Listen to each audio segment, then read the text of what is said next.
a person. You can say Dan, or you can say last.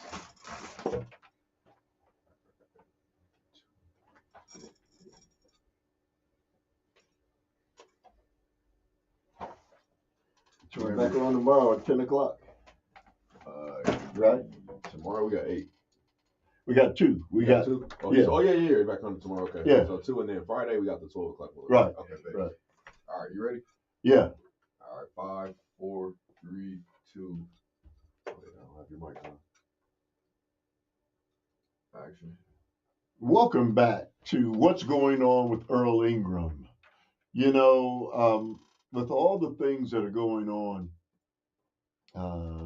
in the society right now, there's one guy who I know I always have a conversation and a dialogue with. He doesn't mind shaking the tree. And there's so many people who are just afraid today.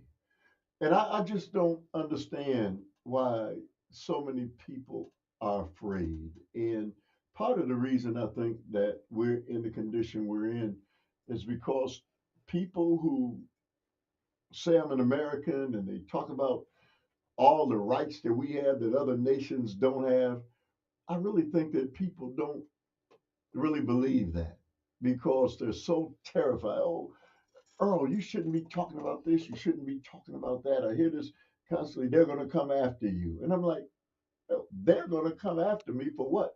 In this nation, people have fought, bled, and died for so-called democracy and freedom of speech. And then you got Americans who say, well, you can't say that, or they're afraid, they're shaking and quaking at every turn. Well, my guest today is not that guy. And I'm always excited to have him on. And so today is no different. Welcome back to my good friend, Robert Miranda. Hey, Robert, what's going on, man? Hey, good morning, Earl. Good morning to everyone. Are you shaking and quaking? With anger? Yes. But man, Robert, so much to talk about, man. I really wanted to, have a heartfelt discussion with you that you and I have anyway. Uh, that you and I have anyway outside of these airways, but you and I have these conversations and have been for a long time. But there's something going on outside of what people see, and so I wanted to have this discussion with you from a different perspective, actually from a clairvoyant perspective, as far as you are concerned, about what's really at the root of what has transpired here. It's for 9 months, a so-called the strongest democracy in the world has been dismantled. People have said that this could never happen. Another nation could never conquer this nation because we've got the most sophisticated nuclear weapons in the world. We spend trillions of dollars on military because we're afraid that somebody's going to try to do something to our democracy from outside of our borders. When right inside of these borders, inside of this nation, Robert, it has taken place. It's happening, and yet it's almost as if we can't do anything to stop it. Your thoughts? Well, it's as been said before, and history has proven it. The demise of an empire always happens from within, and you see what's happening today. How a people can rise up against itself. And in the United States, that's basically what we see is a repeat of history.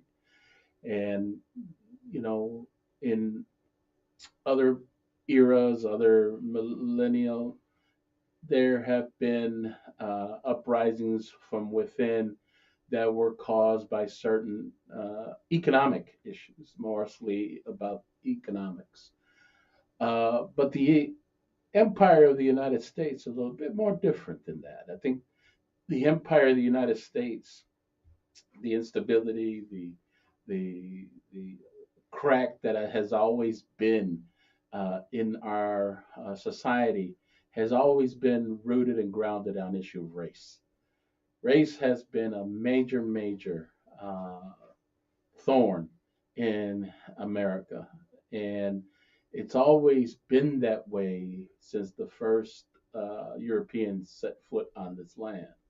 The taking over of the land, the dismantling of the indigenous populations, then the importing of dark skinned people to be slaves in this land, and then to ensure that control of all these dark skinned people is maintained by those immigrants that came from Europe, and over the years that has been a part of the root of the American psyche, the legacy of America. And then came the 1950s. You know, I'm not going to talk about the Civil War. I'm not talking about the Construction period and all that stuff because still those Jim Crow laws, segregation, all that stuff was all part of the legacy of that psyche.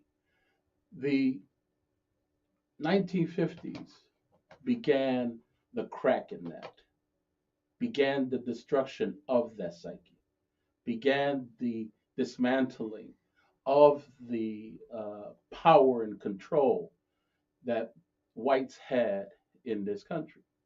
And when the 1950s and the 1960s came in, laws were implemented to dismantle a lot of the segregation, to dismantle a lot of the prejudices, the discrimination, the white supremacy that existed. And then the rebirth of regaining that power, that legacy, started really in the 1980s because you started seeing during the 70s, during the 80s, and in the 90s, whites started seeing blacks and brown people climbing. And that started pissing them off. That started getting them really upset. That started the evangelical movements of the 1990s. That started the white nationalist Christian movements of the 1990s. That one guy, Reed, was the leader. You know, it was all grounded in order to bring back that legacy that was lost in the 50s and 60s because of the civil rights movements, because of the pride of people of color rising up and saying, enough of this abuse that you have done to our people in our community. We're going to stand up. And in America, we bled, we fought the wars, we contributed to our economy, we've built this country. And that's why you see today the rhetoric coming out of the Trump administration, like Stephen Miller and all that. You know, you see them trying to reclaim. They're saying, we built this country. This is a white nationalist Christian country. This country has born as a white Christian nationalist country. When reality and history shows different. There were a conglomerate of people that came together to build this country. But white nationalist Christian movements always point to the fact that this country was built by us, was put together by us, and nobody else had a part in it. Well, so Robert, at the root of it is, um, and what built this nation was cheap labor, and and that was the people whose blood, sweat, and tears did the work. Well, They it did the was physical. mostly, yeah, the Yeah, slaves, mostly the slaves, indigenous slaves before black yeah. slaves. I'm not just talking about black Yeah, in color, but all people who clearly were used and cheap labor is what laid the tracks, right, and cheap labor is what picked the cotton and made exactly. the South king, and And oligarchs got rich. and if you recall, during the Industrial Revolution, when white workers started realizing, wait a minute, they are trying to put us as same as those Yes, people of color who were taken advantage of. We're going to create unions. And so the major union movements began in order to make sure that white workers were not treated in that fashion and were elevated above all the past economic discriminations that were levied against brown and black and Native Americans in this country. So Robert, you kind of quickly went over part of the history of why we are where we are now, but it's something that is really, I think, at the root of why we're experiencing what we're experiencing in this country right now, um, where all of a sudden the poor white man has been given a bad bill of goods, Right. and he has not been treated fairly and equitably. I was reading an article this morning and talking about the fact that Donald Trump and the Republicans cut $10 million out of special education uh, for teachers in the state of Wisconsin. And you know why? Because they had equity, diversity, equity, and inclusion. So you cut. There's a dearth of special education teachers, which impact all across the state of Wisconsin and all across this nation. But you cut that because you saw a provision that said diversity, equity, and inclusion, and so it doesn't just impact people of color; it impacts everybody. Well, it does, but they don't want you to see how it impacts the white community. Right, but You know, I know. they are masking the fact that what they are doing, they want to make it look like it's only impacting brown black people in this country, only immigrants. Right, But the reality is that poor working people that are white, middle class white people are being impacted. You know, the mask that they are being given to veil the hidden secrets of what's happening is the culture wars. They're using culture wars in order to mask the economic attack that is being conducted upon them. Good example is, well, what happened to the farmers recently. You know, you're going to go ahead and implement these tariffs, which are really designed to enrich the billionaires of this country. But you're going to go ahead and hurt the people in your own country, the farmers, for example, from doing their livelihood. And for example, with the whole soybean stuff, just to give an example, the farmers, because of the tariffs, China hasn't bought any soybeans from right, America. And on top of that, China decided to go to Argentina to get their soybeans. right. Much cheaper, and they won't go back. And probably will never go back. Right, So it hurts the farmers in America. But what does Trump do? Trump then turns around and because Argentina's having economic issues, gives $20 billion to Argentina. So you have Argentina getting $20 billion from the United States to prop up its economy, and also receiving contract from China that used to come from America. So how is that helping the American people or the American farmer? Because it's never been about the working class, the middle class.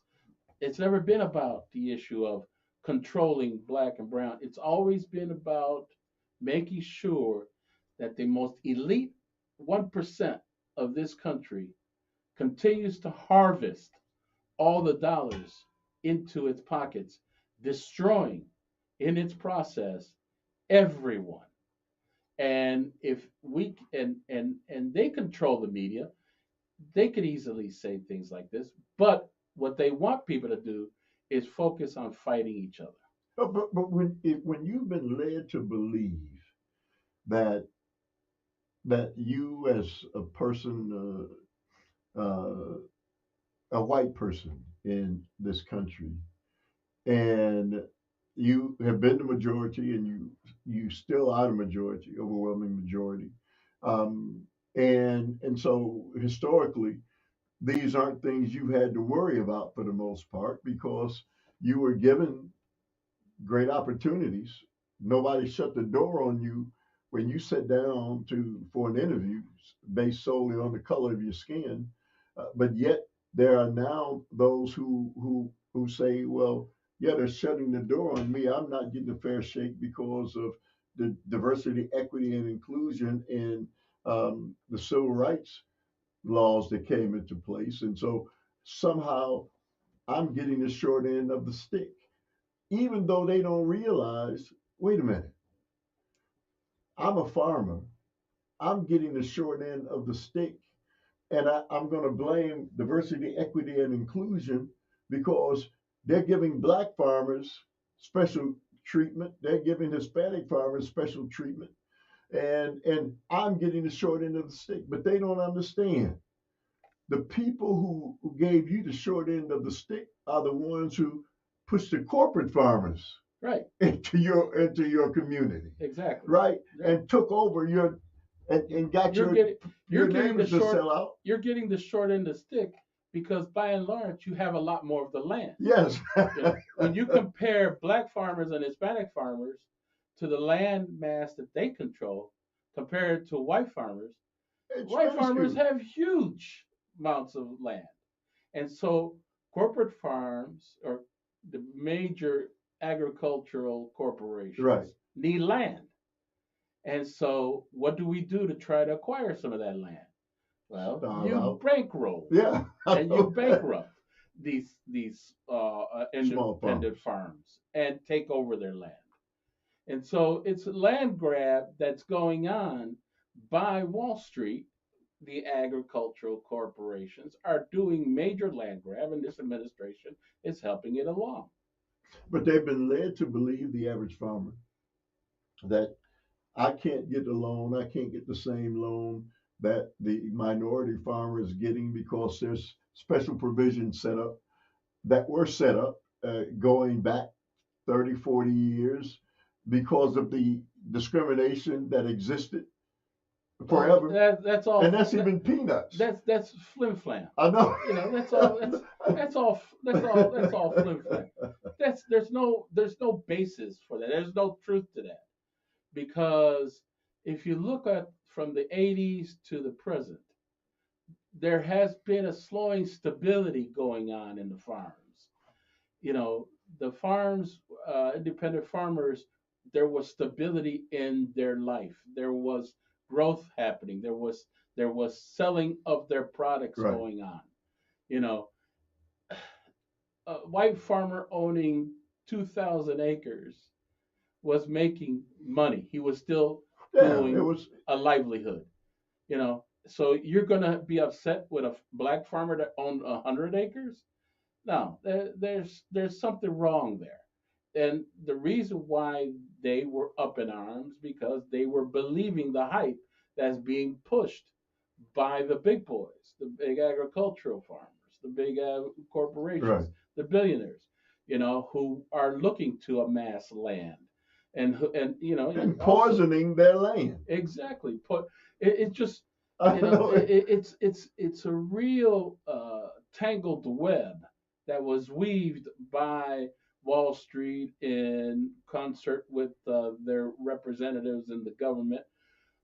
And it worked because people were more interested in the issue of racial hatred than they were in the issue of economics. And so they kept accepting the lies and accepting the half truths and accepting the misinformation and saying they're being victimized by all these so-called favorable programs to black and brown people when the reality and the history clearly and the data out there really shows that was never the case. Robert, affirmative action. So this misconception that affirmative action is for blacks and Hispanics, and they've been taking advantage of affirmative action when they fail to understand affirmative action, women, disabled people, all sorts of other groups of Affirmative action people. wasn't just for one I group know, of I people. know. Well, but if people don't know that, and they've been led to believe it was all predicated and based on the color of one's skin, right, then they could point the finger and say, yeah, this is what you've done. But if you look at all the different groups that benefited by affirmative action, white females, number one, right, right. right? But how often do you hear that being talked about? That's not the case. The disability um, changes that came into the society because of affirmative action Right. and other programs. More doors opened up for a broader number Yes, of people, not just people of color, but they exactly fed the people of color. right. It opened doors. It also opened doors for poor white people. Yes. People that live in Appalachia benefited from affirmative action. Especially trying to get into some college or Right. some university because Predicated on the fact that they they were weren't part under of the legacy poverty. programs. Yes. The rich elite had guarantees that their kids would be able to attend some of these universities Yeah. and colleges. Harvard, Poor Princeton, and those kind poor of places. poor white people didn't have those guarantees, and so how were they going to be able to compete against these folks if they have the ability, the smarts, the capabilities, and the wherewithal to meet the entrance exams and do everything, and then they don't get chosen because Jonathan Winthrop III was able to go ahead and get in due to his daddy having billions of dollars and investing in the university. So Robert, let's just put it on the table, which is what I know is going to happen with you, and why I love having the conversations with you so often. At the root of all that's happening right now in this country, and that people don't want to talk about, is the fact that Donald Trump and Republicans and this whole Project 2025, at the root of it is the fact that whites who've been the majority are going to be the majority. But if you combine all the different minorities, Asian, Hispanic, African American, in a short period of time, whites won't be the majority in this country anymore. It's inevitable. There's nothing they can do to prevent the fact that there are going to be more minorities, and this is going to be a majority Combined, minority, yes, yes. majority minority nation. But that is not only what they fear. What they also fear is that to bring in enhanced numbers to that population growth is going to be the poor whites and the working class whites that are going to be augmenting that number because there's going to be a common theme and a commonality that's going to be bringing those groups together, and that is economics, life, survival, how to provide food, health care for my families. And when people start realizing that the ones who are benefiting the most are 98% of the whites who have all the money, have all the bank accounts that they need to continue to live the life of luxury that they have, then they know they're in trouble. That's why they are engaging in these culture wars, engaging in these hates, engage in feeding into all of these divisive policies. Because it's really, the bottom line is it's really about protecting and making sure that the people of color in this country and the poor whites and the middle class whites do not merge and combine their forces to go after the people who have been really behind the destruction of this country, and that is the elite and rich of no matter who they are. It could be white, black, brown, purple dot, doesn't matter. If you're part of the billionaire class, if you're part of the multimillionaire class, your interest is to make sure that your power is not affected by these people. So Robert, if we just think for a millisecond and not see today, but try to see 10 years from now, 15 years from now, when AI has eliminated Oh yeah, hundreds of millions or hundreds of thousands of jobs for people who are degreed. Right. It's inevitable. It's inevitable. Okay, so what happens then? We're facing a time, Robert, that I think our nation hasn't faced in a long, long time. Those people with the money and with the power know about it. The average everyday Joe, You know, he's holding on to something. and you know He's what? holding on to something that And you know what is scary? You know what is scary? what?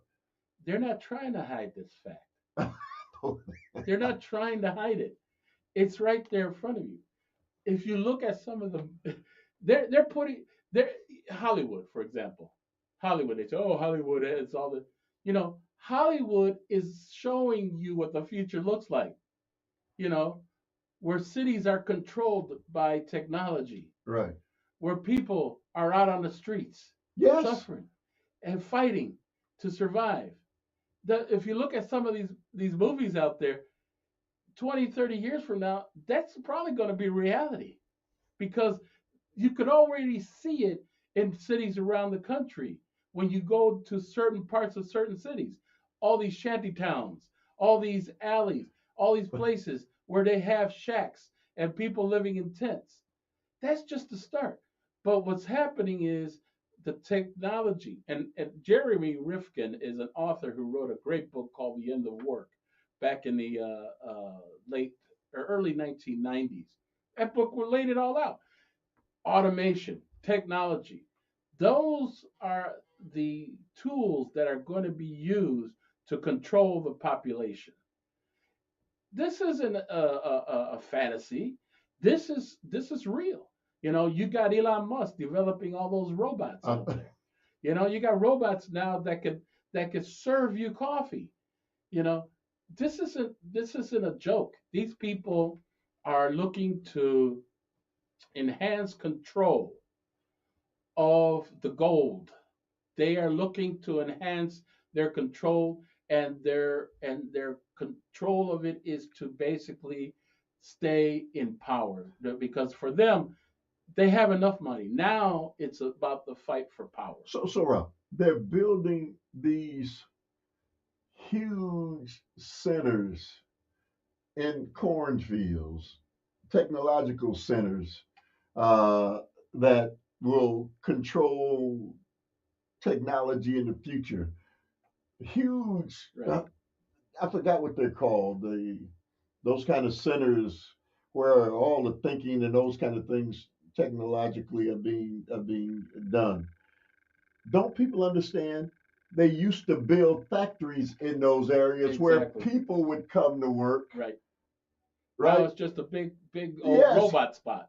Yes. So, and to make sure that those centers are eventually not overrun by the population. Now Bezos from Amazon Right. is proposing that some of those centers be built in space. So this way, when the population wakes up and sees what's really happening, instead of targeting the centers that control all this stuff on the ground, they're going to be able to maintain control everything from space. If you look it up, Bezos has got the thing with AI and all that, looking to build it out in space. So the reason we're having this conversation is for people to try to get beyond this race and at the root of all of Get it. beyond the culture war. Yeah, Don't get caught in that. Don't get caught in that real shallow trap. Yeah, because it doesn't matter if you don't have any money, what color you are. Exactly. I mean, all my white friends out there that are believing in that stuff. What black man stopped you from paying your car payment, or stopped you from owning a house, or stopped you from what brown man is out there raising your property taxes, or taking the money out of your wallet because of tariffs? Well, clearly you see what is transpiring all over this nation, and people know it's 100% wrong to round up people based on the color of their skin. That's it. Yeah. No other reason. Remember, they said that we're going after gangs. Right. They were People, supposed to go after criminals at right? first. Exactly. And now And now they're just snatching up anybody that and putting them in unmarked government cars. because what? Because of the color of their skin, Exactly. right? Exactly. So it's no longer about that these are criminals. It's about, hey, he looks like somebody. But notice also, and this is happening in Chicago. It just happened yesterday, the other day. Notice now they're starting to target whites. And just yesterday, they shot a white priest in the head with one of those bullet or Yeah, paintballs. right. You know, so it's going to get to the point where it's going to move away from people of color, and they're going to start treating white people the same way. And it's just a gradual shift. And what they'll say, and that's what they're saying now, is, well, they may be white people, but they're leftist. They're Antifa. Right. That's why they're pumping this stuff out, because it continues the mantra, continues the lying campaign, and to protect their interests by causing most whites to see this as a part of the cleaning up effort that they're trying to engage in. Robert, it almost appears, and I hate to say this, that it's getting to the point where it's almost too late. When they can bring in National Guard troops from a different state. Let me tell you something. You got the No Kings Day coming up October 18th. Yes. We'll see what happens. If they come in with the National Guard, if they come in rolling in those demonstrations and trying to destroy those demonstrations, then we're at a point where it could be too late. Well, I'll tell you, man, I'm excited because I'm going to MC the No Kings rally in Milwaukee on the 18th. And I'm honored to have the opportunity to be amongst those kinds of people. Because the only way this can ever get fixed is what? The grassroots. There's no This don't chance. change if we don't mobilize. And I tell my friends when they ask me, "Well, how do we do this?" I said, "Look, go into history. Go into history of the 1980s in South Korea. Go into history of the 1980s South Korea when they started doing the same thing there.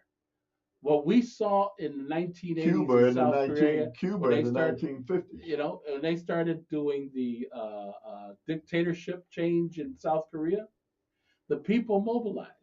The people went and organized and fought against that dictatorship back then.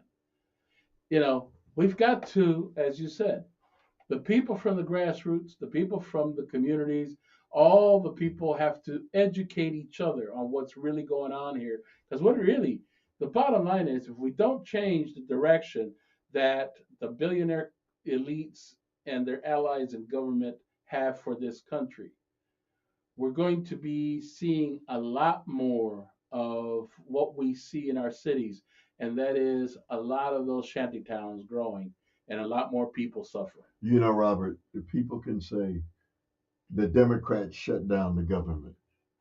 And the Democrats shouldn't be saying, well, we're not the ones who shut it down. The Republicans, the Democrats should stand up with their back straight and say, yeah, we shut it down. We shut it down because don't you understand what these people are doing to you? Don't you understand you're not going to be able to afford the health care that you have and that you've been able to benefit from with the Affordable Care Act? They're taking away all of those things. They're going to increase the health care to be able to stand straight and not waffle, right? Right. I mean, you got to be clear on this. You can't be, well, they did it. No, we did it. Man, come on, man. Well, I'm an independent. I used to be. I'm like you. I used to be a Democrat back in the 90s, and I turned against that party because I saw that party was not doing right by the people of America. They should have taken stands that they're trying to take today back then. Right. They should have stopped this nonsense when it started festering its head in the 1980s. Yeah. But because they were competing with the Republicans for handouts from the billionaires and the millionaires, the Democrats went to poop. You know, they. I got out because I saw them now as the same wing on the same bird, and I said to myself, "Look at these guys. They're caving in. They're forgetting their backbone. They're forgetting their roots. They're forgetting who they're supposed to be backing up, and here they are caving in to everything that came out of the billionaire and corporations agenda and giving them everything, cutting back government services, cutting back on regulations, giving them everything instead of making that stand back then, fighting back and doing what they're doing today. Because what they're doing today is right. They need to continue to explain to the American people, be as transparent as they can, that this whole thing with the healthcare debate is about you. They should have been doing that 30 years ago. Robert, the billionaires uh, doesn't matter. They don't have to have uh, be a member of any party.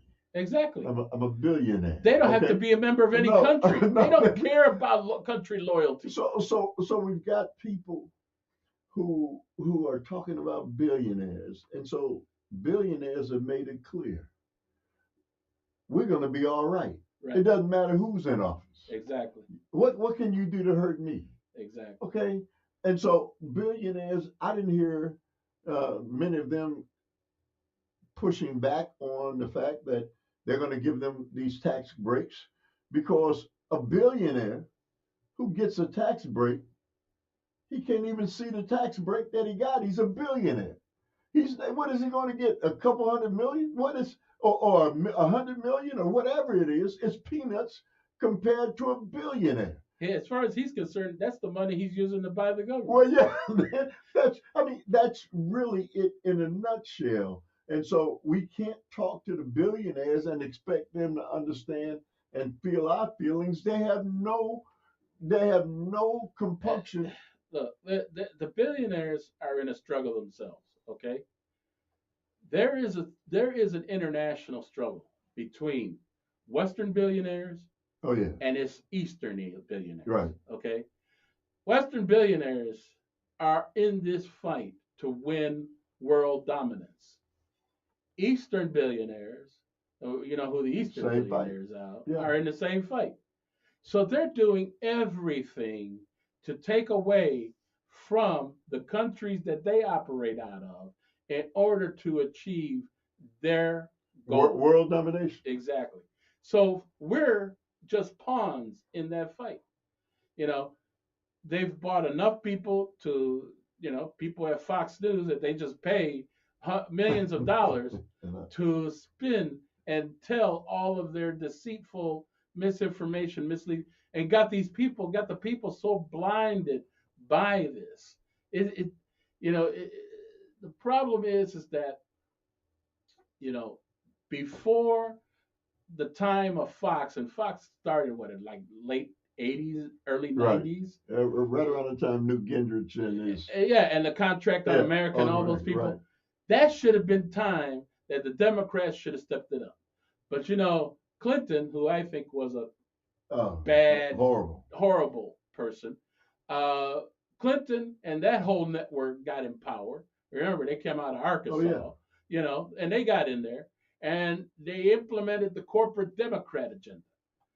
And the corporate Democrat agenda was the downfall of the Democratic Party. Sentencing, no parole, but when you got two parties now vying for the love and the money of the corporations and the billionaires, you got nothing. So the people didn't have nothing really to choose. The Democratic Party lost its focus. The Republican Party never had a focus. Their focus has always been to move forward with what corporations want. There once when the Republican Party had the idea of family value, but all that went away back in the 50s when they started mobilizing to try to make friends with the corporation. So Robert, when we look at what's beneath what has transpired in this country, it is sinister, it's diabolical, and so Project 2025 is every bit of that. Right. And so That's Satan's Bible right there. And it's written in a manner that intellectuals understand. It's not written where the average everyday Joe Right. who works every day, he's not in there. Right. Right? But they've been led to believe because of media outlets that's controlled and people who are paid to carry that message, they'll give it to them and feed them in a manner of really, hey, too many people of color have come into this country. They're taking the jobs away from you. They're bringing down the cost of a job because they'll work for anything, and and this is what they're being fed. Right. So at the root of it, and we started talking about this early on, is that misunderstanding of the average everyday Joe in this country. He's coming up less than what he was from the perspective of 20 years ago. He's not gaining the opportunity and the American dream. It's harder for him to get than it was for his father and his grandfather, and he's got to blame somebody. Right. I can't get in Harvard because my father went there, but I can't get in Harvard. You can't get in because I had to make room for Larry. Yeah. I had to make room for Juan. Yeah. I know, but check it out. And I say to people who say that to me, it wasn't fair. Their father was in Harvard, and he should have had he wanted his son to get the same opportunity, but his son can't get the opportunity because an Asian got the opportunity. But what I say to them is, could it be that the Asian had even a higher degree of brain power than your son? Yeah. And hey, just because your son didn't get in, still 70 to 80% of the whites that got in, I mean, people who got in were white, and your son was on the lower end, right? Of the 70 that got in. But see, look, they don't want to believe that their white son has lower brain capacity, okay? And that belief was constantly pushed out there also by the spokespeople of the white supremacist class, Charlie Kirk. Charlie Kirk went ahead and started talking about brain power, especially when he started about brain power of black women. Right. Right. So he perpetuated that notion into the psyche of the white population by saying that black women, Michelle Obama, all these others, do not have the capacity of having the kind of brain power needed in order to be successful. See, that kind of talk perpetuates that notion that how can my son, white Billy, cannot get into this university, but then this black student, this Asian student, is capable of, when I know for a fact, based on what my white heroes are telling me, that my son, superior. Because he's white, he's superior. He has the brain power. These people can't possibly have that kind of brain power to be smarter than my kid. But what they fail to understand, Robert, is in India, in China, in those nations that a couple of decades, 3, 4 decades, maybe 40 years ago, 50 years ago, that may have been the case because they were bringing China and India were realizing the importance of education in Asia. And they focused on educating their populations. Exactly. They educated their population, whole populations of people, while in this country, we decided not to put as much money.